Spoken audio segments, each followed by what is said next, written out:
So yes, good morning everyone. My name's Amanda Heaney. I am a Citizen Involvement Officer at Birmingham City Council. My job, along with two other colleagues, is to ensure that the voice of the citizens of Birmingham is embedded and within everything that the council does, including planning. Welcome and thank you very much for being here today. Next slide, please, Panikos. Next slide, yeah, okay, thank you. The agenda today. So we're just going to go through, we're going to do some introductions. We're going to go through a code of conduct just to outline how the meeting will work, and then introduce you to the topic of today's conversations, which is the Play Zone pilot in partnership with the Football Foundation. Next slide, please. Okay, so just a brief code of conduct. I'm sure we're all aware that throughout this meeting we want to act inclusively. We're not going to discriminate with each other on any topic, basis of age, disability, gender, etc., etc. We're going to respect each other's views, even if we might not agree with each other, give each other a chance to openly speak and express our own views, and treat each other civilly and as equals. And also really important in terms of us as council employees, we are not going to use any language or speak in any councilified jargon that there's a bit there already that people might not understand. So if we do that, please call us out and please ask us to define what we've said. So simple language and definitely no jargon. Next slide, please. So just a little bit how the meeting will work today. I'm just going to ask everyone to mute themselves, or we can do that for you if you can't do it. If you're not speaking, if you could please just stay on mute, that just helps to keep any of the interference and background noise to a minimum. If you could direct all comments and questions via myself or Panikos, you can either raise your hand if you would like to speak, and then we'll pull that through, depending on who's first, second and third.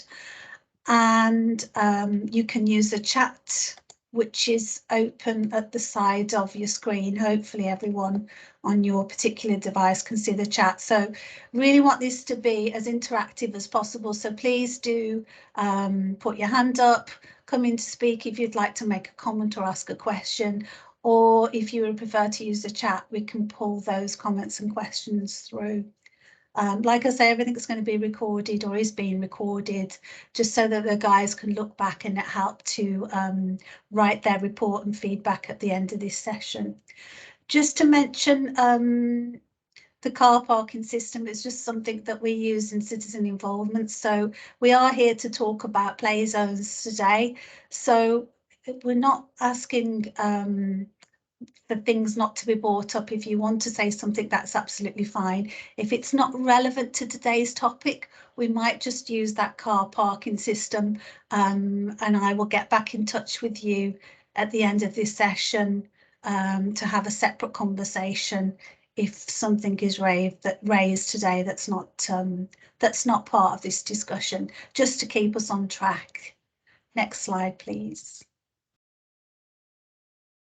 So without further ado, I just want to introduce Panikos, who is the lead officer around this piece of work, to just describe to you what this session is all about and explain a little bit more about play zones. Thank you. Thank you, Amanda. Thank you. So I'm Panikos, as said, and I'm the Sports Development Manager for Birmingham City Council, and also lead on the play zones consultation and pilot potentially coming to our city. So I will assume that most of the people on the call have come across a outdoor sports space, whether it be a multi-use games area, a basketball court stroke football court, etc., etc., etc. Now,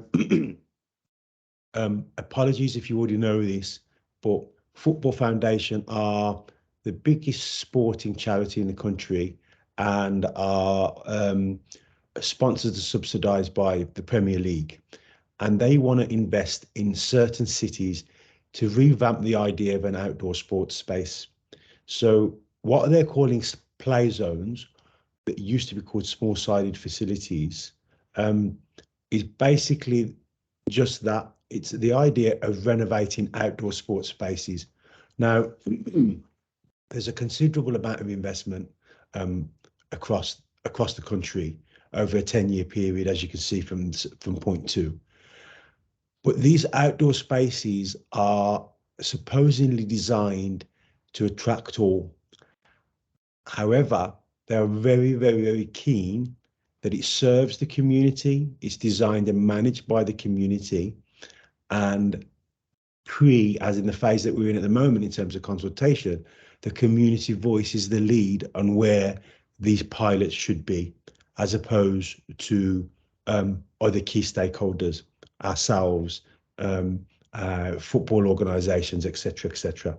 Now, question that you might have is, obviously this is funded by Football Foundation, so as a sport they would like to see football on these zones, but they are thinking outside the box, and they want the sports to be specific to the needs of that area, the sports and activity. So that's an important part of this consultation.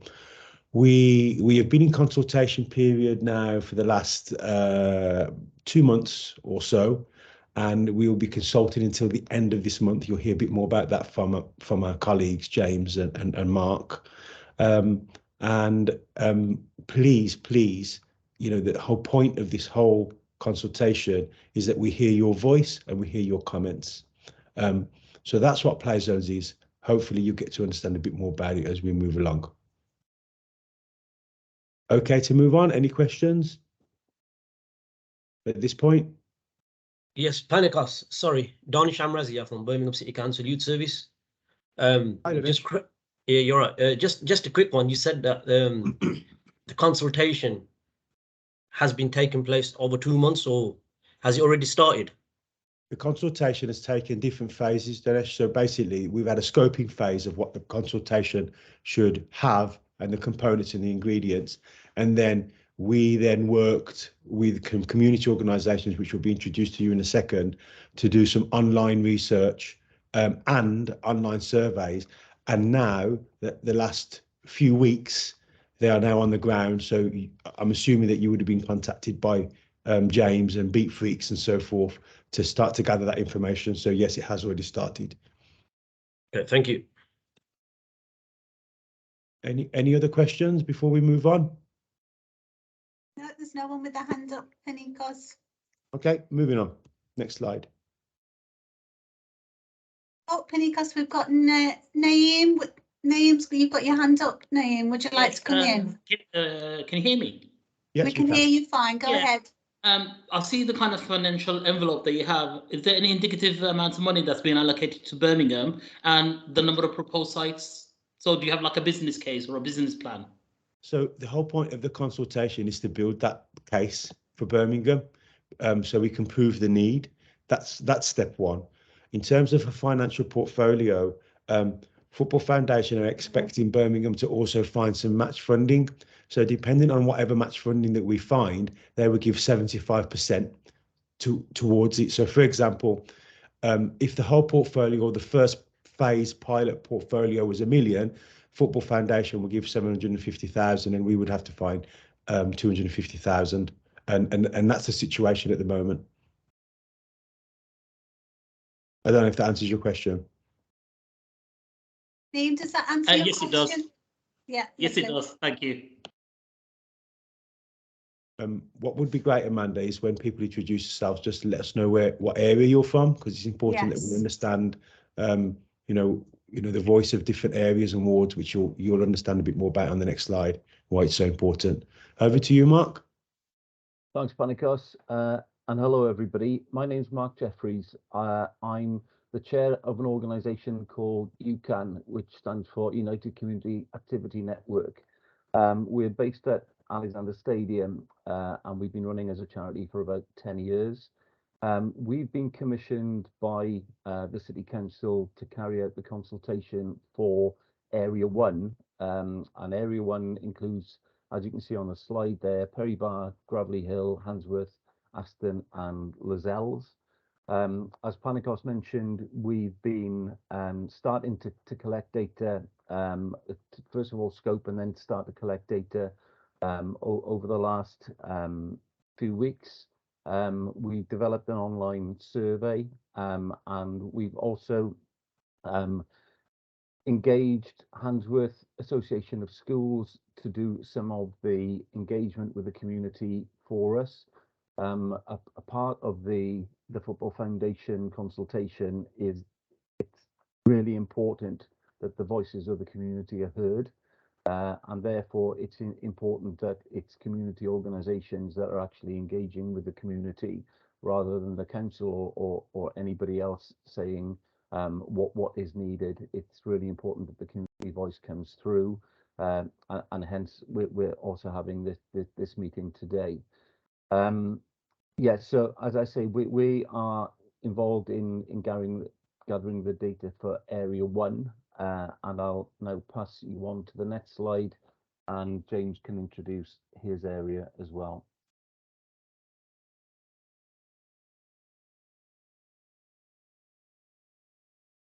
Yeah, thank you very much, Mark. Hello, everyone. Very nice to be here this afternoon. My name's James Carless. I work for the East Birmingham Inclusive Growth Programme, and I'm very pleased to be coordinating the community engagement for this project across the east of the city. So Area 2 generally covers most of a large part of East Birmingham and some of South Birmingham as well. So as you can see from the map and the slide in front, we cover the 7 wards, which are Allen Rock, Ward End, Borsall Heath West, Sparkbrook, Bordesley Green, Small Heath and Heartlands. So they were in a slightly different order than I usually mention them, so I had to look at double check my slide then. But it's a big part of East Birmingham. It's really good to see we've got familiar faces on the call from East Birmingham organisations, and equally really good to see that Councillor Hussain has also joined the call today. I've certainly been out and about across the area. We've been speaking with lots of different organisations to really try and get a feedback for what's wanted in these wards in East Birmingham. And I have to say, and I will hold my hands up, the meeting's been recorded, so there's no getting out of this. And I must say that probably Borsall Heath West and Borsall Heath East and Sparkbrook are the 2 areas that I'm slightly less familiar with, because certainly as part of the East Birmingham Inclusive Growth Programme, we do cover a little bit of Borsall Heath East, but it's not the whole area. So I'd be very keen if certainly Councillor Hussain, if you'd be very good to suggest maybe some organisations that would be really interested, or indeed if you know of any sites, I'd be really happy to discuss that further and see if we can really concentrate on the Borsall Heath areas going forward for the remainder of this consultation, for this community engagement. But I'm pleased to say it had great feedback. We've got some examples of sites that have, some of the types of sites that have been highlighted, which is good, and we can discuss those in a moment. But certainly for the 7 areas in South and East Birmingham, it's been really good working on the consultation. And we've also had an organisation called Beat Freaks who are working with us in partnership, and they're very much out on the ground at various sites across East and South Birmingham, Area 2, to get those surveys on the ground. So they're looking at South and City College, the Women's Enterprise Centre in at the Ladypool Road, and some other sites locally. So I'm conscious that I've probably talked for a little while there. So I think what we can do now is, if you can forward the slides one moment there, Panikos, and we can have a look at some of the specific sites that have been highlighted as examples. So the first site, as you'll see on your screen, it's a recreation ground. So it's the Bachelor's Farm Recreation Ground, part of the River Cole in the Stetchford and Heartlands area. And this was highlighted to us by a local group called MTF Coaching Academy, which is More Than Football. The local group, they've been using the site for many years. And at the moment, the pitch really, as you can see, it's a very basic car park, which is often fenced off for most of the time. The barrier is often closed, and just a grassed area, which is pleasant, but not really suitable for what they want to do. And the group's approached us, and they've said, actually, you know, James, this is a really good opportunity. We'd really like to have a proper football pitch, so have a proper planned drained football pitch, maybe that can also be used for cricket and other sports as well. And in addition, they've also mentioned that they'd like a porter cabin to store all their equipment. So really good project there. And it's just one of many examples really where local groups came up to us. They've said, we'd really like to access this funding and have really good plans for the site. So this is certainly the first example. But there are more. If we can move to the next slide, Panikos. Now, this is a really interesting site. So we're not just with this project and this funding, we're not just looking at standard sites. So yes, certainly parks and, you know, your traditional green spaces are what people are focusing on. So we certainly wouldn't say no to a group that says, we've got a local park, we want to make improvements. That's fantastic. It can certainly be part of this project, but it's not the whole remit of the project. We are really looking at sites where we can think outside the box. And I know from the conversations we've had, certainly with Panikos and Mark, is that really the Football Foundation, yes, they're looking at those traditional sites, but they want us to really pick out some quirky, innovative, underloved sites in the two areas. And we really want to see if we can make improvements. And this site, which is based in Alum Rock, just off Adderley Road. So this is one of those sites that really fits ticks the box there for a quirky, underused site. And as you'll see, it's pretty underkept at the minute. It's not a particularly pleasant site, but has a lot of potential. It's a very industrial area, but equally there's a lot of houses nearby. So within walking distance of public transport. There's parking locally on the surrounding streets. And you've also got lots of people who live nearby. Just a lot of the houses tend to be just on the right of the map, the aerial map that you'll see. But the site, it was originally a car park. It was used, I believe, for cricket pitches and tennis courts for a while, but it's just underused at the moment. And there's a local group who are linked to the Sahili Hub, so who do a lot of work across Borsall Heath, Alum Rock and the surrounding area. And they're really keen to try and access the site and use it for all different sports. So they've mentioned the possibility of having a football pitch on site, maybe some changing facilities, having upgraded lighting, and just having it as a really good multi-use sports site. And again, it's one of those examples where we could potentially get the funding through this programme, and it could be a really good candidate for developing into a high quality sports area. And I'll go to my next slide now, Panikos.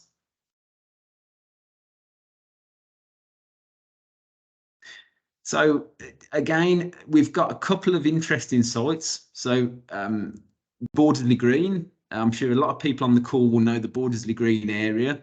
And these are two separate sites, but they've been highlighted together because they are in some ways quite linked. So just on the map, you'll see the green space on the left is Henry Barber Park, which is a standard park. It's in between Victorian terrace houses, and it's really good local asset for the community. It's a nice green space in an area that's very built up, quite industrial, and there's certainly lots of narrow streets. So we've had local residents and linked with the local police team who have said we'd really like to see this park upgraded and have some better facilities and probably better lighting, just general improvements really. So they're really keen on this initiative. And then the site just to the right, so it's just on the right of the map there.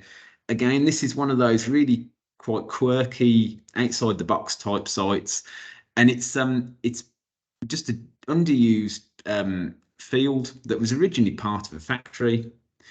And this site's a bit of an interesting one because there could be some toxic materials underneath the site, which we've got to look into. But again, local groups and as a very prominent local football association, they've said it's a great site. It's a green field at the moment, but we'd really love to use it, get it upgraded, and start some of our sports activities from there. And the great thing about these two sites is the right, just at the side of the main Bordesley Green Road and Bordesley Green High Street, and just over the road, it's just slightly off the map, is the Safe and City College campus and a local school. So there's lots of school children locally, lots of students, and if the funding could be delivered for this site, well, the two sites, then again, there's a lot of potential there and fantastic for the local community. And just on the right, you'll see the two photos. There's the entrance to Henry Barber Park, which you'll see does suffer from a few fly tipping issues and access issues at the moment, but has real potential. And you've also got the image of the green space just on the bottom right there. And if we can move to the next slide, Panikos. We've only got a couple more now, but these are just, we've picked them out really just as key examples of what we could potentially do with the funding. So going now to the north of the city, because I'm conscious that we've focused a lot on Area 2, and this is certainly a site now that's directly in the heart of Area 1. And I'm sure a lot of people on the call will know this site very well. It's Handsworth Park, so right in the north of the city. And it's been highlighted by a local group who again want to have some extra sports facilities, want to make improvements and just upgrade some of the existing sports provision that's in the park already. It's a well-known park, it's a well-loved park, and as you'll see by the entrance, it's a very grand park, always has been and hopefully always will be, but certainly it's been flagged as a potential for this funding, and it could be one of our key, our real candidates for the programme. And I'll move on to the last slide now, if I may, Panikos. Now, to be honest, going back to the east of the city, this is the pod, which is just on the border of Allen Rock and Bordesley Green. And again, it's same situation here. Local group really wants to improve the site. It was set up by the community about 20 years ago as a community hub. So there's a porter cabin on the site, as you'll probably see from the photo. There's a green area which is used for some allotments and community gardening. But generally, the site, through funding and various issues, hasn't really been used to its full potential, certainly in the last 10 to 12 years. And it's a great site, right in the heart of the community. There's not many parks and green spaces locally, so it's a really important asset. And of course, you've got to the north, over the other side of the railway line, you've got Allen Rock. So there's a lot of houses there, big population, and certainly one of the youngest populations in the country. And to the south, you've got Bordesley Green, which again is, there's lots of houses. lots of families, just lots of people in general who could really use this site. So I think the local group are really keen on developing this. They want to enhance the existing facilities on the site and see if they can have some small-scale sports facilities on the green space, so linked to the gardening and various projects. There's a really nice field just to the right of the site, and also they want to see if they can upgrade the porter cabin and have almost a youth centre, have a new youth centre on the site, because the old one's just really not fit for purpose. So I think again, it's one of a great number of local projects that have been flagged up, and I suppose our ask today is, if you do know of any local projects and any local sites that you can really think would be suitable for this funding, please let us know. And the more evidence we can have to support your site, we can go back to the Football Foundation and say, here we are, guys. This is the site that we're looking to fund. This is the need from the local community. People have mentioned this site. They really want to see improvements here. Can you give us the money to be able to do it? So that's just a few examples of the sites that have been highlighted so far.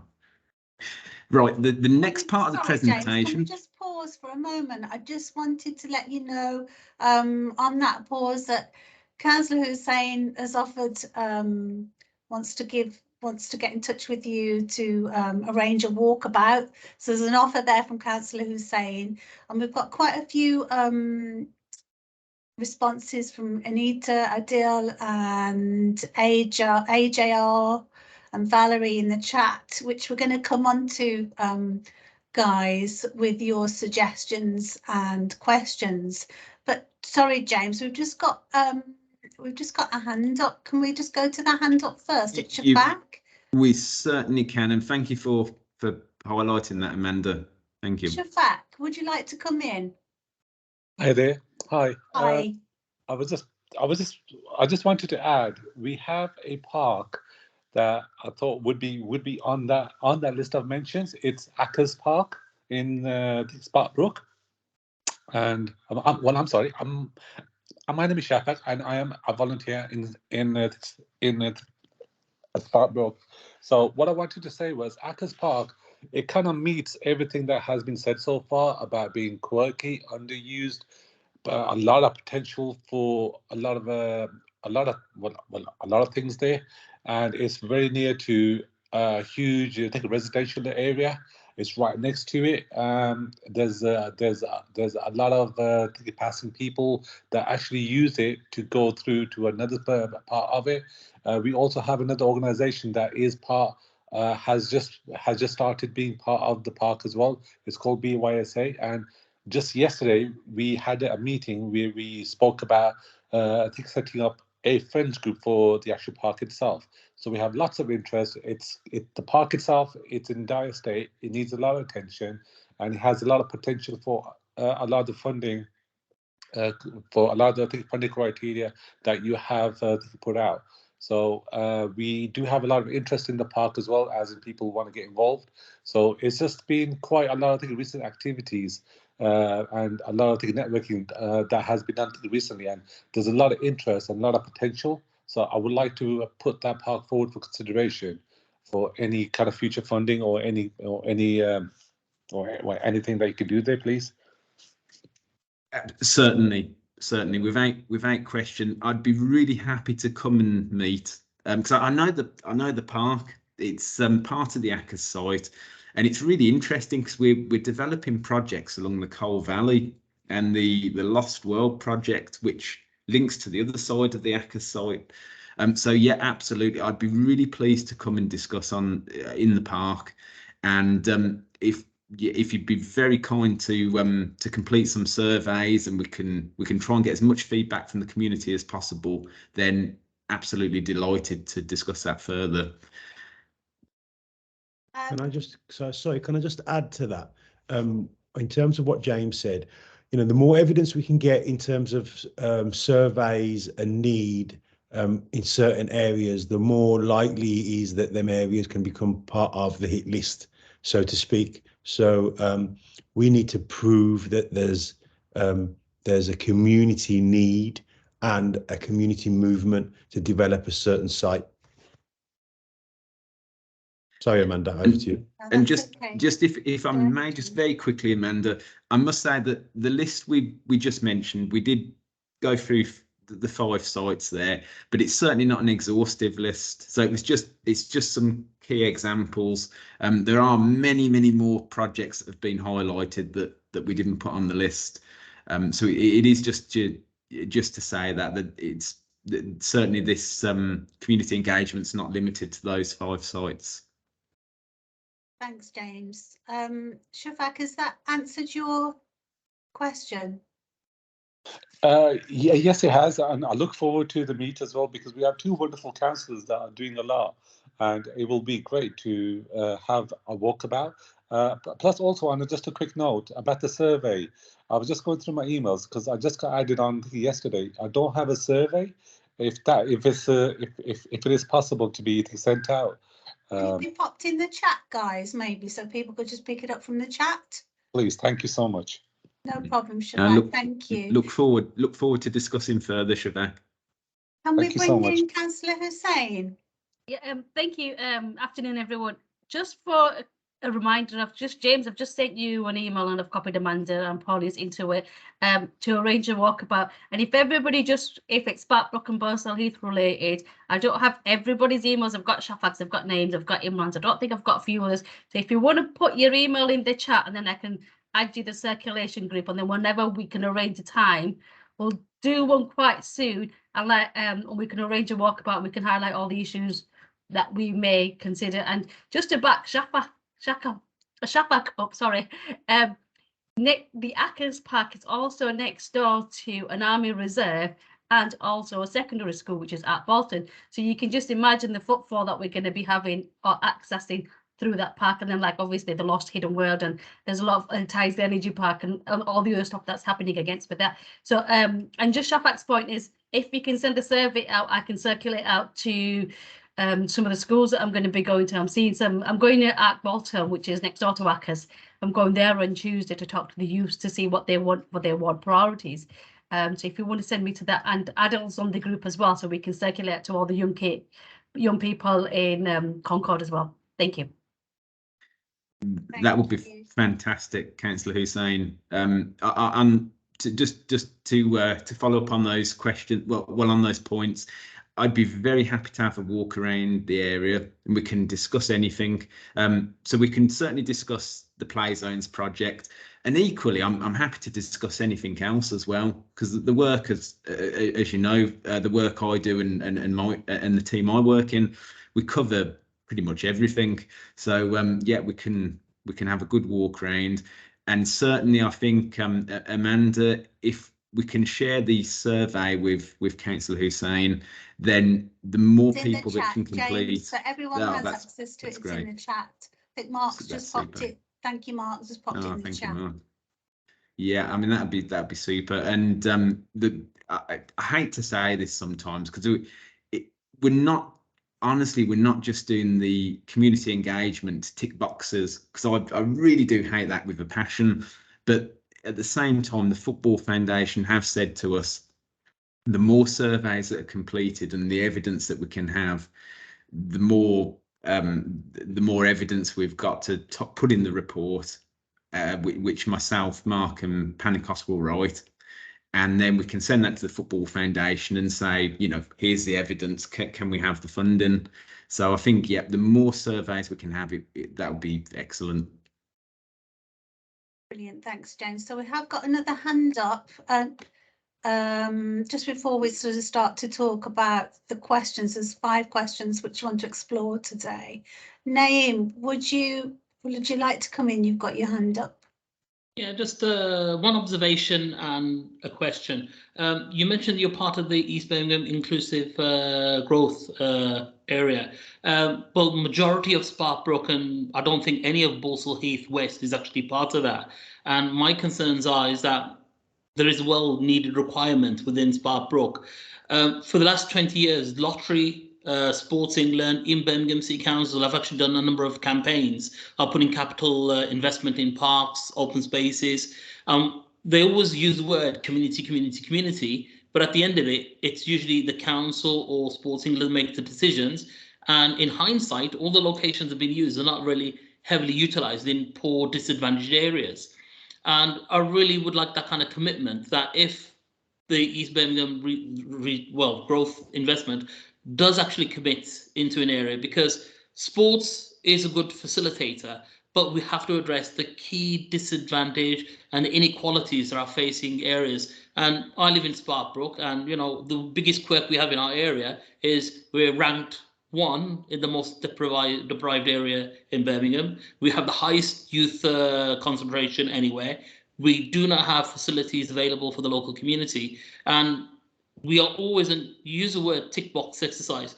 Unfortunately, when it comes to areas like Sparkbrook, the most deprived area, everybody runs when they want to do something, but when a decision is made, we're the last to know or nothing is actually done there. And one of the kind of commitments that I really want to see is we have something called Concord Youth Centre. For the last 15 years, they've been trying to work with lotteries, they work with all different agencies to develop a multi-sports area for the community. They've got business case, got business plans, they've got everything. It's still not being done, and it's still being in a situation where it's a dream, it's a vision, but there's no realization. And my frustration is that we go through this consultation, whatever you say, it's a limited amount of money. It's not that much. When you take into account the capital investment that's required, you're talking around about potentially 5 to 8 sites of investments. So I really want to see that, you know, the agenda they use is something called the Levelling Up Agenda. I hope that there is some kind of commitment to look at the most disadvantaged, deprived areas where there is virtually non-existence of provisions, that at least there is something there. I mean, really good points there, Naeem. And I mean, what I'd probably say on a few is that, I mean, you've raised some really valid concerns, and I appreciate the situation there. It'd be really good to continue that conversation outside this meeting, because I think there's a lot we can discuss and probably spend a little bit of time going through everything, because they are, as I say, they are really valid points. Certainly with the East Birmingham programme, it only does cover a fraction of Borsall Heath East. It's the very easternmost part of the ward. To be honest, it's a frustration for us, and equally, I'm sure it's a frustration for Councillor Hussain and people who live in Borsall Heath East. I think what happened there, we generally focused on the east of the city as a pilot for the programme, and we had to put the border somewhere. But what we've always said is that certainly for the East Birmingham programme, we've not got an arbitrary border. So yes, there's a line on paper, but we do cross over that. So if there are projects and great community groups that are willing to work with us and they're outside our area slightly, then by all means, we'll be very happy to work. And that's probably a conversation we can have, because it's slightly out of the remit of this meeting. But I think looking at the Play Zones project, again, yeah, it's not a massive amount of money. I fully appreciate, and equally, I'm really aware that a lot of people get asked, the community get asked all the time for different surveys and would you like this, would you like that, and quite often, unfortunately, nothing ever materialises. And we find it a lot in East Birmingham. It's exactly the same as you mentioned, Naeem, in Sparkbrook area. People get consultation fatigue, and they say, why should I bother? Because you asked me my opinions, I've gave them to you, nothing ever happens. So I think on this, we are treading quite a fine line where we are saying there is genuine money out there. The Sports Foundation, the Football Foundation are really keen to fund. And I think it is one of those where, though we don't want to make it a tick box exercise by any means, at the same time, we've got to have the evidence there from the community to be able to justify our to justify the site and the area, and hopefully get the money from the Football Foundation.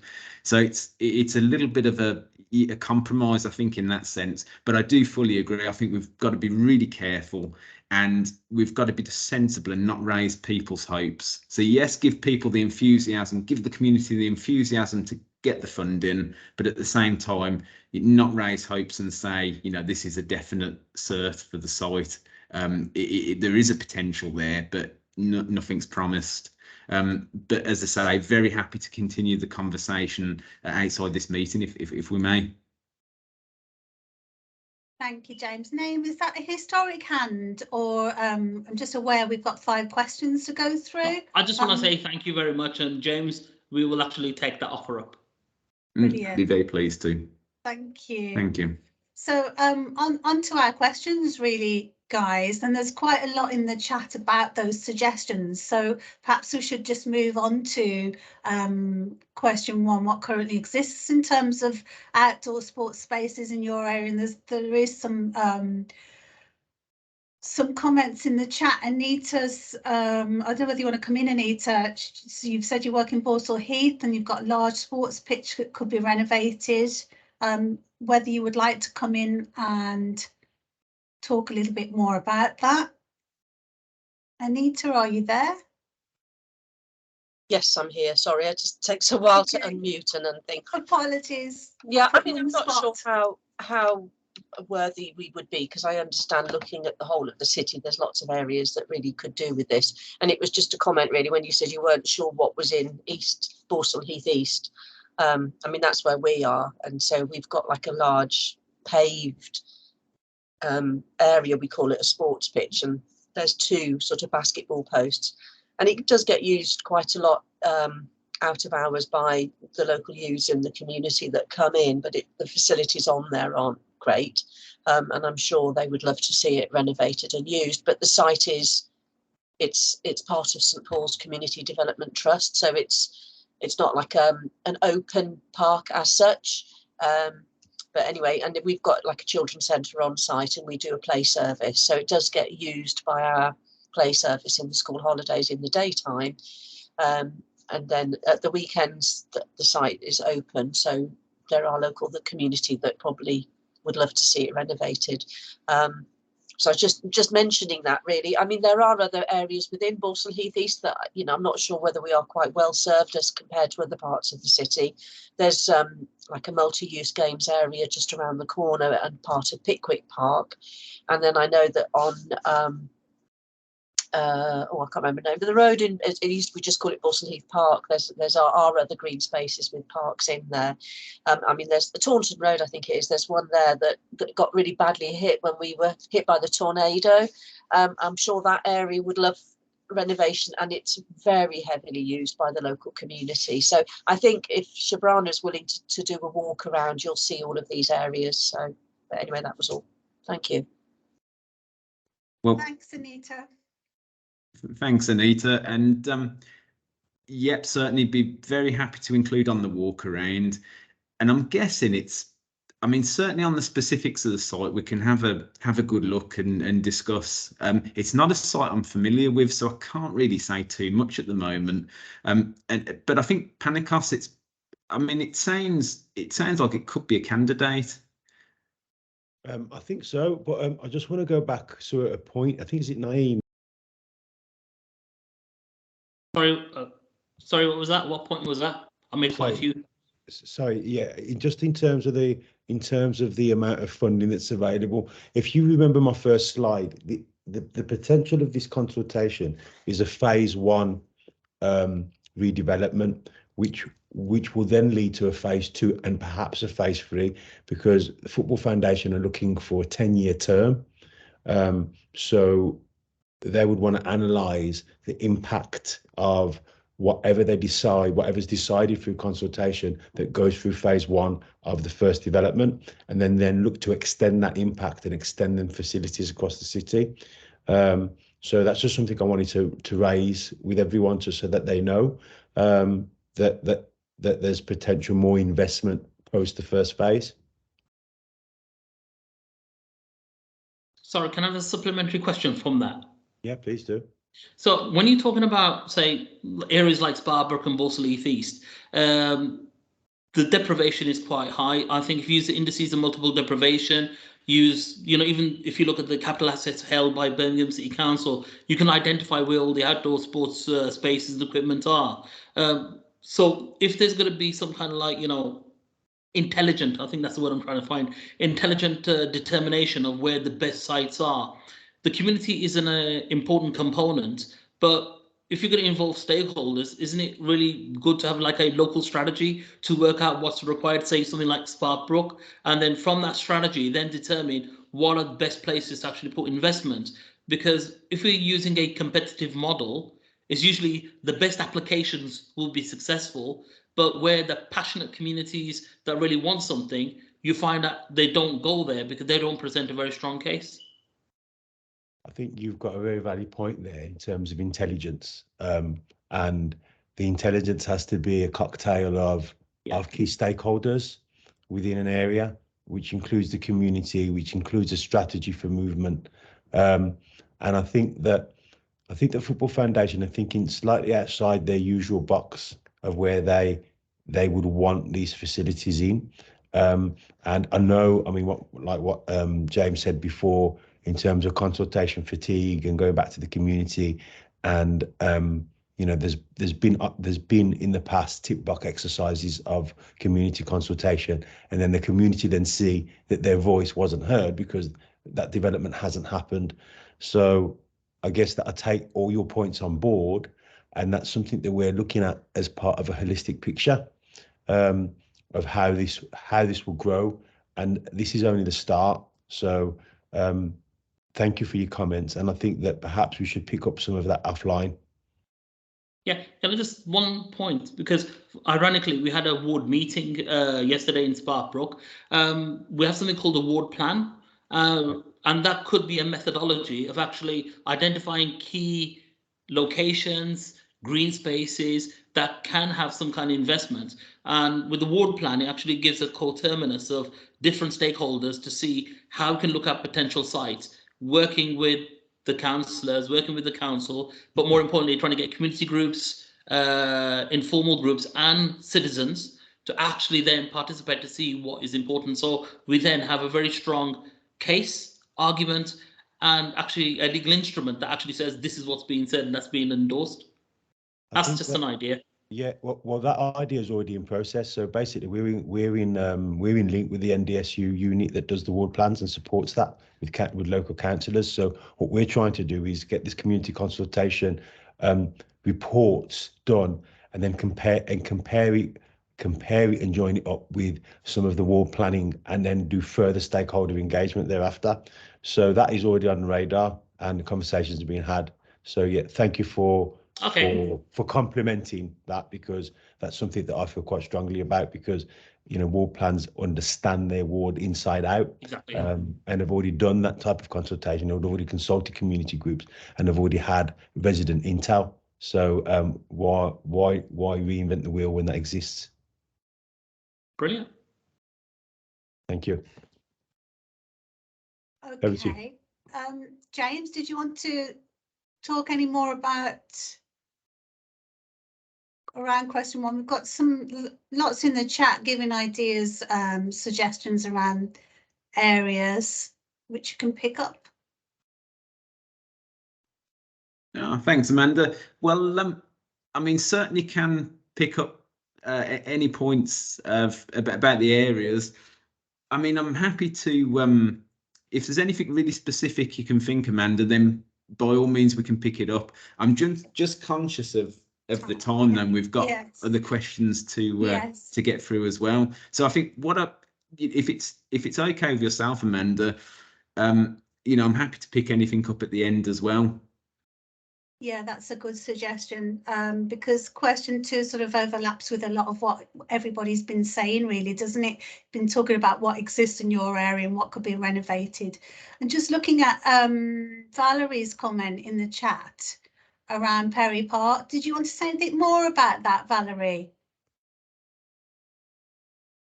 Or are you happy for the guys to just pick it up? Yes, sorry, I pressed the wrong button. That's okay. Mainly, we don't want a fenced area like on the photograph you've got at the moment. There's enough fencing in the park at the moment because of the games. We would like a lot of people walk in that park because there are trees and biodiversity. It's a lake. So we don't want it filled up with regimented pitches. The large trees were removed for the games. We don't want any more trees removed. I'm sorry if I'm feeling a bit environmental, and I do appreciate that there used to be football pitches in the park, and there was also what do you call it, rugby pitch stand as well, which were all taken away just before the games were planned. But we don't want a fixed. If you can put things in that will be a pop-up, or people can just join in, we would appreciate that. I'm sorry to go on about it, but it does upset me a lot. Thank you, Valerie. Does anybody want to respond back to Valerie? Yeah, I mean, I can respond. I mean, obviously, I was heavily involved with the games, and I've seen how they tore the park up and then tried to put it back together in terms of Perry Park. And Mark will tell you that James Hinton also sits on UCAN, so we're fully aware of the concerns of the Friends of groups. I think that in terms of the Perry Bar ward as part of Area 1, it's looking at the ward as a whole. By the way, not just looking at your usual suspects like the parks. So that you know, after consultation, it might be that it's a car park that's not used. It might be something crazy like underneath the Spaghetti Junction, etc., etc., etc. So yeah, dependent on consultation, we'll see how this works. And there's further on down in the slide, we'll explain why I guess that gated system may or may not work, and get your feedback from that.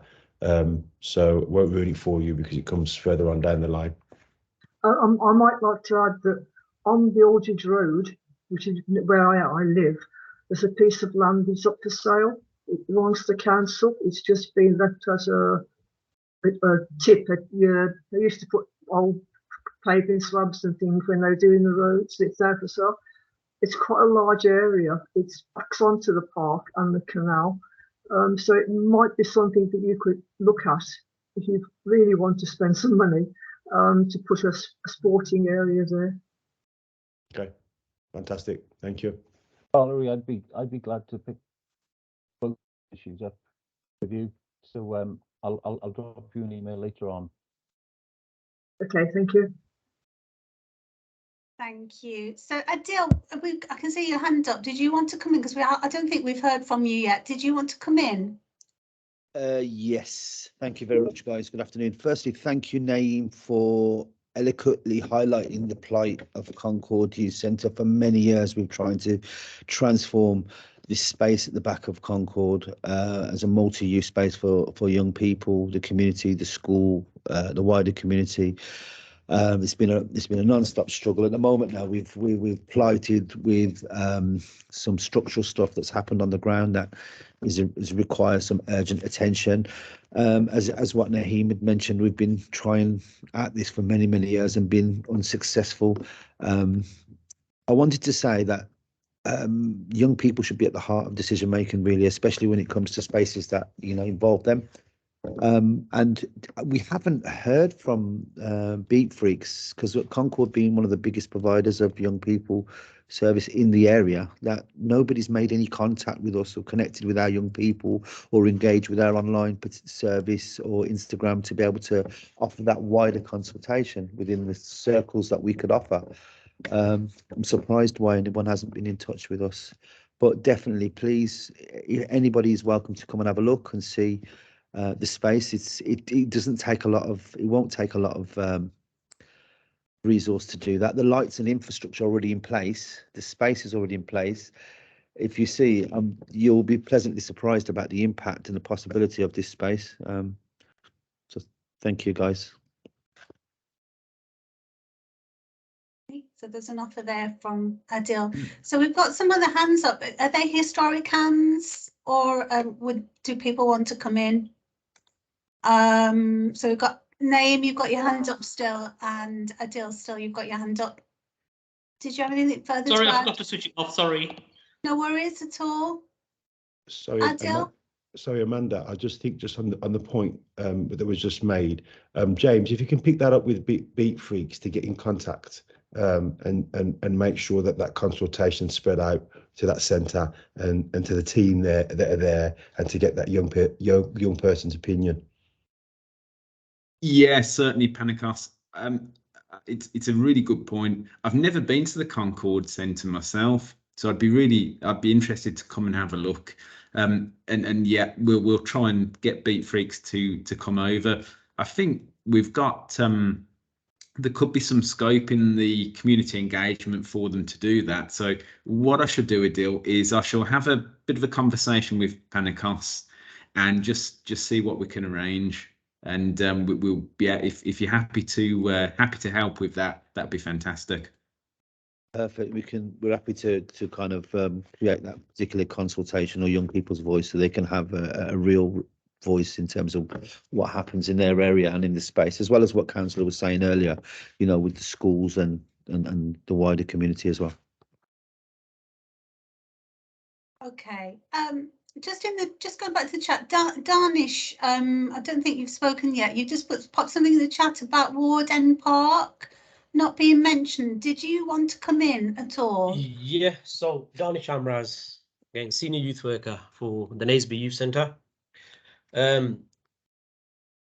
It's been a year now that since I've taken over this project, and early days when I was doing my walkabouts, one of the things through consultation was there's not much sports facilities that the young people could access, especially in the parks. And you know, I spoke to James about this. Yes, we do have 2 football pitches, but they are based in schools, and you know, sometimes it's a barrier accessing them because the amount of cost that they charge. Now, since I've been here, we've been using Ward End Park quite a bit, where we do football, but there aren't any proper facilities. So I was a bit surprised when I saw the sites that were actually shown, and I was thinking, well, Ward End Park is something that's in the centre, where a lot of young people go, congregate, play around. So it was just talking about that, really. Perfect. Thank Can you. I Yeah, just go ahead, James. come back on Darnish's point really quickly there, Amanda? Do you know, funnily enough, I was over at the Dolphin Centre over in Ward End yesterday, and Maxine mentioned exactly the same thing to me. She said, you know, what are the plans for the park, and how does this project link in with Ward End Park itself? So I think what I'd probably say, Darnish, is I hadn't highlighted the park on the examples earlier, and the reason being really that there's been so much attention and a lot of focus on the park, which is fantastic. You know, we've got all the regeneration projects there. I mean, that's excellent, but certainly if there's a need for sports facilities, then if the evidence supports it and we can get the evidence, more than happy to include, because I think I'm guessing the focus on Ward End Park at the moment has been very much around the buildings, you know, the Dolphin Centre and the lake, and a lot of the physical improvements, probably not quite so much on sport. And I do agree that, you know, if you're looking to play football on a decent pitch or any other sports on a pitch locally, there's not really one in the park there. You've got to go over to sort of Bromford Park, or you've got to go the other direction, and a lot of the pitches are in schools. So yeah, if we can get the evidence to support Ward End Park, then we can certainly look at it through this programme. Perfect. Darnish, you're nodding, so you're happy with, yeah, okay. Yeah, So- sorry. Yeah, I'm in contact with Carlos anyway, because I've been speaking to some other local community campaigners, which can probably help and support with some of the stuff what James has mentioned.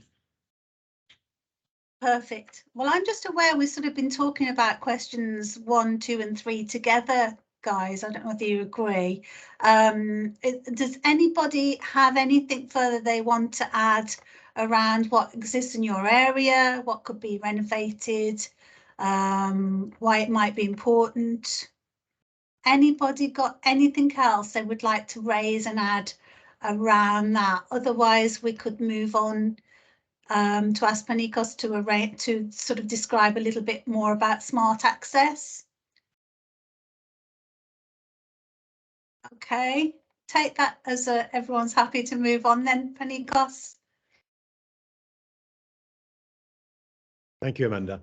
So before I ask the question and get some comments in terms of pros and cons of what you all know about your areas, one of the added addition, one of the additions of this project is the possibility of smart access. Now, when we've got an outdoor space, it's very difficult to have structured activity in some instances because it's an outdoor space and it's for all. And that's what we're planning to continue in terms of the offer of the play zones and the small-sided facilities. Now, what smart access is, it's sort of an American model of an online booking system where you get a code, and then when you get to site, you're punching that code in the entrance. It will open the gate automatically, and then the floodlights will come on, and they'll be on for the time period that you are using that pitch. Same be if it was a free activity that was being done by a community group that it's been booked out to do a certain scheme, then obviously there'll be a code for that scheme. Now, obviously this is an online booking system. There's a lot of question marks around it. I don't know the ins and outs of the technicalities of it, other than the fact I don't think there's one existing in the Midlands yet. I think there might be one up north. So wanted to sort of throw that out there and what people think about that concept. This is the reason really why I guess you've got that gated system. I think it was Valerie that says about Perry Park, where people can access it and have that structured activity, but feel that they're in, you know, an outdoor sports space. So yeah, over to you guys on what you think. Now, because I'm screen sharing, I can't see any of the questions or any of the hands. So yeah, Amanda, let me know. Panicos, yeah. So I'm not sure if that's a historic hand, Adil. So if we go to Anita, did you want to come in, Anita? Yeah, because on our pitch, we've got electric box. We've got the posts for lighting that we did have for a while. So it's all in place. And I think the challenges we had being a charity was that the cost of it, because you've got to pay for the meter box, you know, anyway, whether you use the floodlights or not. And I think that was something like £1,500 a year. That's at the time, so it's quite a lot of money. And then to have the floodlights on, obviously, with the cost of energy and everything. So I do think it's an excellent idea. I mean, we've got like a small city farm on site that we turned over to an online booking system, which we didn't think would work because the community was so used to just coming to the little city farm whenever they wanted to. But they've all got used to the idea now. So we use it, we've kept it going, I think, because we've paid for the subscription, but also it means that we can monitor numbers and have bookings, and then, you know, say that the farm isn't open at the moment because there's enough visitors, etc. So I think actually it does work, and I think it is a good idea. And I suppose my question is if you've got this code, I'm assuming people would pay as you go because of the costs. I think there's a bit of a cocktail there of pay as you go to keep a sustainability mechanism for these sites, because I guess as a council, we are all for building new sites, but in terms of looking after them sites, which some of them pictures are evident and shown, you know, we you know, Birmingham is as big as a small country in terms of the council, you know, so being able to have a revenue budget for every single site is going to be more and more difficult as years go on. So there needs to be a sustainable model implemented. However, in terms of your grassroots and community activation, there needs to be free access also. However, it would still go through a code process. So there's structured activity. But as I've said on them points there, you know, there's a potential of you know, it being opened at some points of the day and the right advertising gone out.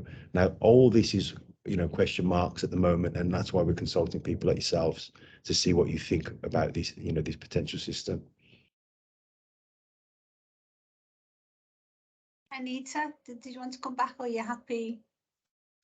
No, it's just that obviously you've got to factor in the cost of just having a supply of electricity there, and then maintaining it as well. So, you know, this was the trouble we had. I mean, we had to unplug it all because we just couldn't afford to cover the cost. So someone's going to have to cover the cost, and whether the local authority would do that, would they? I don't know whether the funding would be able to have a 3 year to 5 year revenue part attached to it to be able to cover for costs to run things like this until it can stand on its own 2 feet.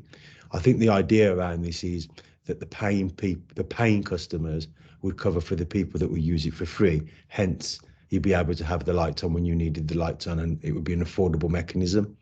Yeah. But without that trialed and tested, I wouldn't have the answer to see if that works financially. No, because it's going to be an ongoing cost with maintenance as well. Yeah, I think that any build and any floodlight should have a sink fund where, you know, that's built up over the years to replace and to cover revenue. And unfortunately, most of the sites that we have don't implement a sink fund mechanism. And, you know, that's unfortunately why we've got failed sites and why we've got floodlights that exist that are not on because people can't afford to keep them on, you know. So that's all as part of this consultation that we're trying to find the answers to. I don't think from just this consultation we'll find the answers, because there's certain things that need to be piloted and tested. Sure. Thanks, Anita. Naeem, did you want to come in? You've got your hand up. Yes, I do. Any smart technology is always a great idea when you look at the cost benefit analysis in regards to the capital investment to the cost to review. And with any kind of public assets at the moment, a lot of them are closing down because they can't afford the management cost to keep it running. One heed of caution, any kind of technology that's applied, it has to be actually adaptive to the community it's serving. Online access is good if you got online provisions.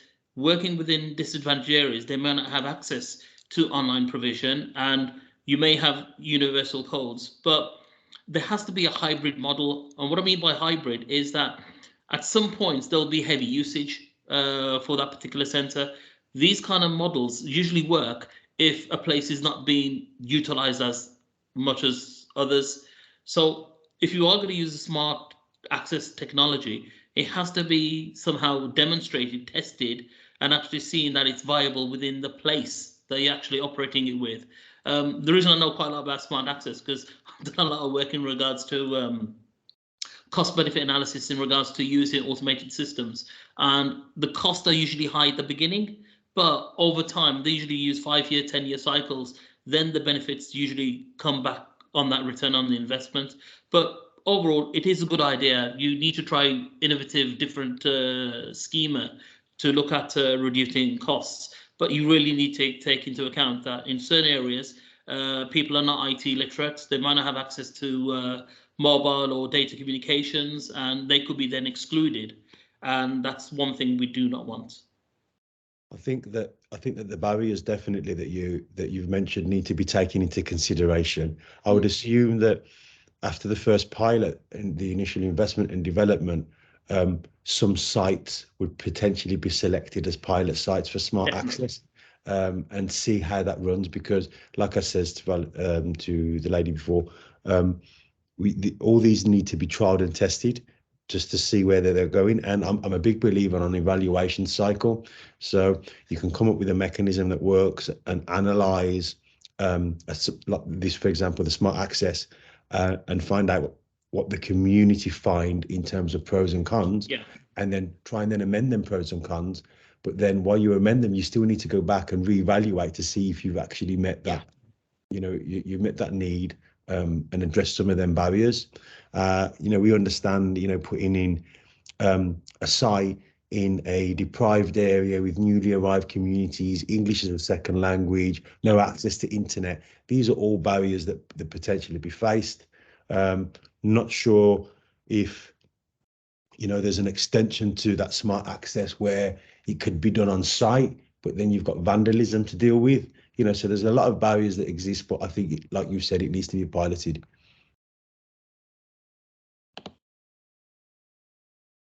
Naeem, anything further to add on that? No, I think it's a good idea, but I believe that, you know, try before you buy. Yeah, before you and buy, I like I'm that. glad you raised that because it was going through my head. You know, with anything, I suppose the council developing with different communities, it should be as accessible in my mind to as many people as possible. So exactly what you've raised was going through my mind totally as well. Just pointing to Anita in the chat. So she said that most people have mobile phones these days. They do, Anita, but not exclusively. And you know, some of this smart technology is over and above, you know, what some people are wanting. Not everyone wants to do it either. And not everyone has smartphones. I mean, we do have people that struggle to book online to use the farm, but we can do it for them, so they can phone up and we will do it from the office. So I think there's ways around it, and you know, but I think the only concern is the ongoing cost of the platform, or the you know, the, what do you call it, the program that does the booking systems. There's always going to be a revenue cost for that to keep that going as well. So, you know, more costs really. Sure, I think Panicos, you sort of outlined that the cost would hopefully be looked at being covered by people paying for the facility. I think there needs to be a sustainable model, and you know, what, like Naeem said, you need to try before you buy. So I think that this would be something that will be trialed and tested, and to see if it works. There is a lack of quality outdoor spaces in Birmingham. It's just a fact. And you know, in terms of floodlit spaces as well, where people can play sport and organised sport. So you know, this is something that could potentially answer some of them barriers, but needs to be tried and tested. Fantastic. Just aware we're sort of getting towards the end of our time here. Just one question I thought of, guys, was if you've got facilities in the same area with the same locality, could they be joined up? Would that be something that could possibly happen? You know, a joined up approach, maybe making one bigger, more effective facility. Yeah. I think it's going to all boil down to evidence of need.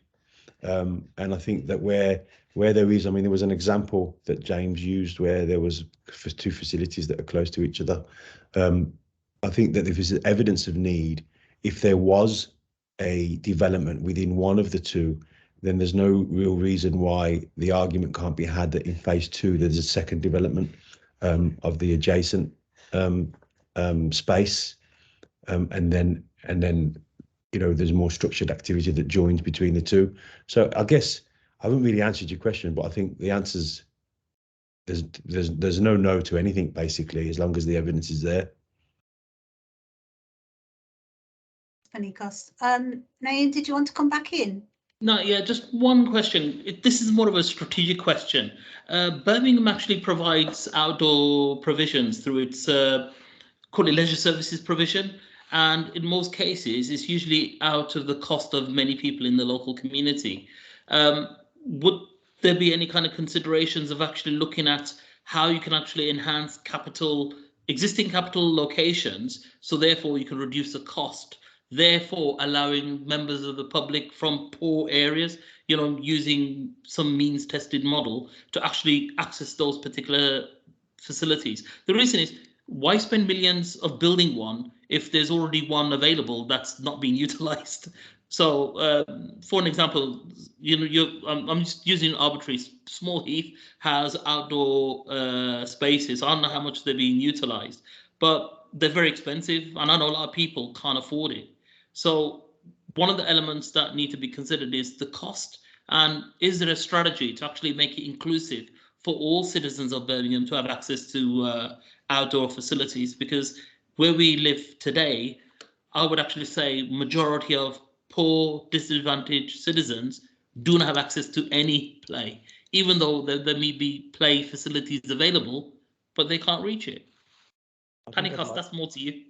Yeah, I think strategically, I'd like to think that we come to a position where you've got a bit of an ability to pay type mechanism, where the less fortunate have got access, and those that can afford will be able to get access, obviously, with whatever the pricing system would be.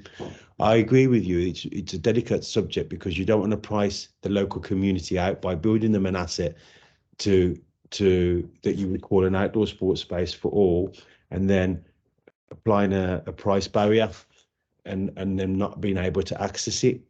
I understand in terms of, you know, your leisure provision accesses and your 3G pitches that may exist that people book out.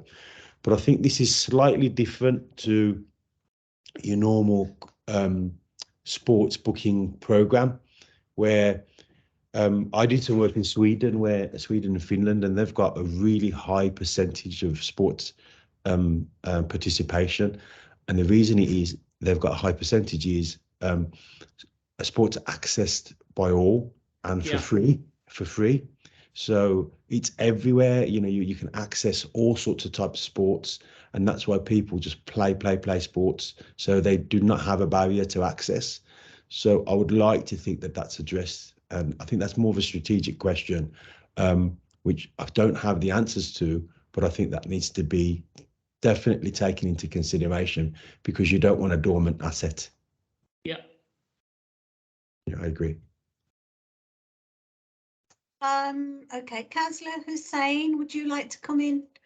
Yeah, it was just, I think James said at the beginning that when he mentioned about Tyseley Energy Park, that's what they do. They come up with some sort of initiatives and out of the box. Is it worth speaking to them, see what a good solution is? Have they already redesigned them? Because recently when I went down to go and see them, they were willing to offer carbon-free footprint mobile recycling trucks.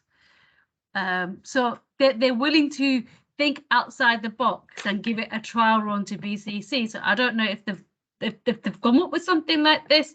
And then something what Adil's just mentioned about Akers Park. I don't know if this is the right platform, but I'm banging my head against a brick wall at the moment, because Akers Park sort of leads from the Akers Park, because it's quite versatile. The front half belongs to BCC, the middle is part of the trust, and then the back end is back to BCC. So the main front bit up to before Akers Trust begins, that's all part of parks, so BCC maintenance, and therefore we do have street lightings. But for some reason, they're temperamental. They work whenever they want to work. But I believe that the main hub of the switch box is actually in Akers Trust. So as and when they feel fit to, they will use the lights if they're using it in the evening or whatever. But the thing is, people who are using the park, and next door to the park is an off-site school madrasa for Islamic schoolings. They have to wander around in torches to access it. So I'm not sure where that belongs to, and I'm going around with it. I've been having this conversation with Mike many months now. I thought it was resolved, but with the darker nights, it's back again. That might be one you want to take outside this meeting, have a conversation. James, Panicos, Mark, perhaps. Well, I mean, I'd be interested. Yep, certainly. Panicos, very happy to have the conversation with Councillor Hussain outside the meeting. We had, funnily enough, we had a very similar issue in Castle Vale in sort of northeast Birmingham. Yeah, I think it sounds it's a different area, but a very similar issue. So certainly happy to have a conversation about that. Fantastic. Valerie, you've got your hand up.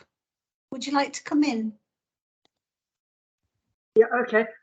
Regarding floodlighting, during the building of the Alexander Stadium, a lot of floodlights were put around the stadium and area of the northeast area of the park.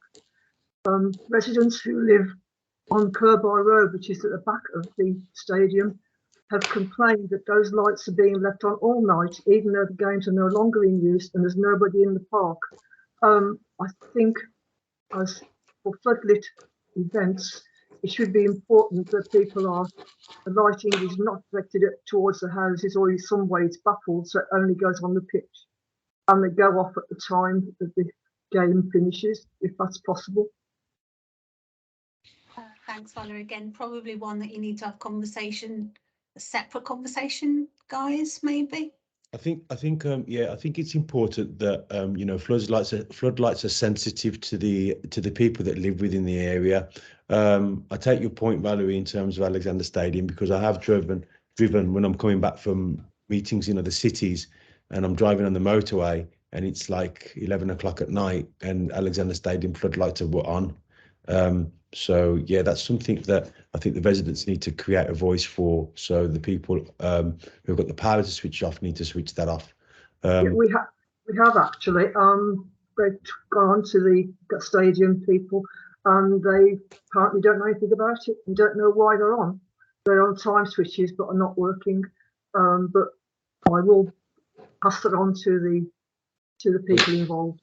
Yeah, well, if you drop me an email, I can also chase it. So outside of this meeting, because I'm based at Alexander Stadium, and I can speak to the head of sport as well, who manage that site. Is it possible to come up and meet with you? You wouldn't be able to meet at the stadium because we're still in development mode. I know. But if you drop me an email, I can chase it for you, basically, in terms of the floodlights. And then just on the floodlight system, I guess that, you know, all of these developments across the city need to make sure that they're sensitive to not creating havoc in people's houses and shining lights through people's front windows for these spaces. So I guess that needs to be taken into consideration. Okay, thank you. No problem. Just aware we're coming to the end of our time. AJR, sorry, that's all I've got, I'm afraid. Would you like to come in? Yeah, I won't take up a lot of people's time. I just want to point out that there are currently no facilities whereby children, young people can engage in competitive cycle sport in the south of Birmingham.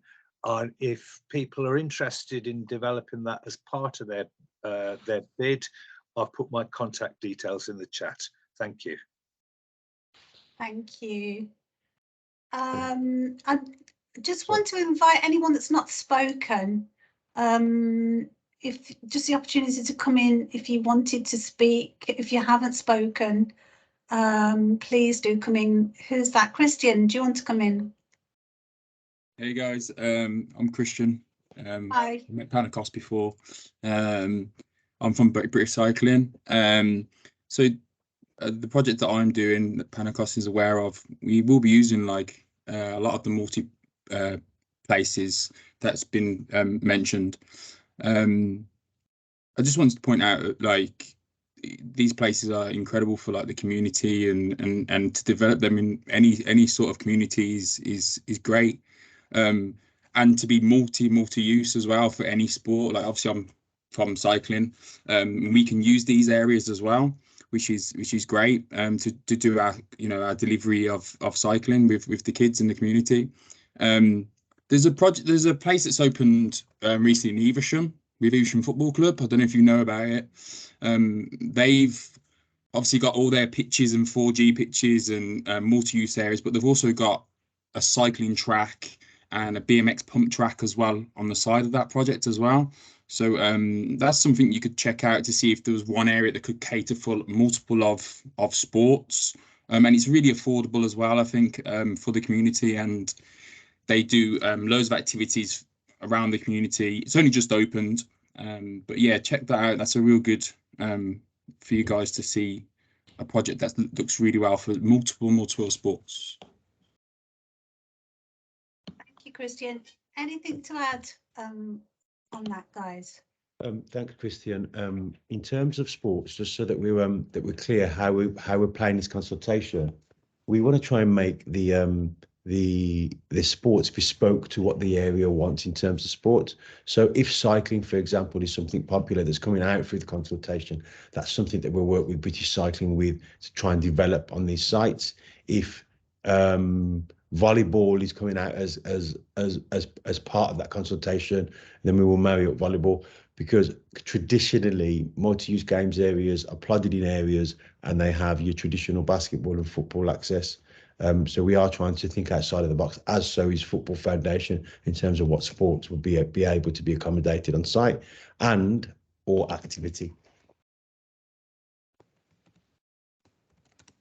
Okay, Christian, you're nodding. Okay, so we are coming to the end of this meeting. I think we probably need to wrap it up unless anyone has anything else they would like to add. There's an offer in the chat. AJR's popped something in the chat. Thank you. Just move on the slide, please, Panikos. Darnish, would you just like to come in? Yeah, will this slides be sent to us via email? Yes, is the answer to that. Yes. And sorry as well, Amanda, my contact details are on here. Obviously, we will put Mark's and James as well when we send the slides out. Lovely. Okay, everyone's got that. Panikos's details there. So yeah, just really thank you very much for being here today. Thank you for contributing and giving up your time to be with us today. As I think Panikos has outlined, the more surveys that are filled in, the better, really, and that will sort of highlight areas of that the community are really keen to build on, develop on, and so on and so forth. So yeah, keep filling in the surveys, keep spreading the word. I think the consultation is until the end of the month. I think you said that. Yeah, I'm getting That's right, nods. Yeah. So yeah, thank you very much. I'm just going to pop my contact in the chat as well, because I work for Citizen Involvement Team and we've got lots of opportunities to be involved in other areas, not just planning. So yeah, thank you very much for being here today. I hope you have a good afternoon, and yeah, bye for now. Till next time. Bye. Thank you. Bye. Thank Thanks you. all. Thank you. Thank you. Bye.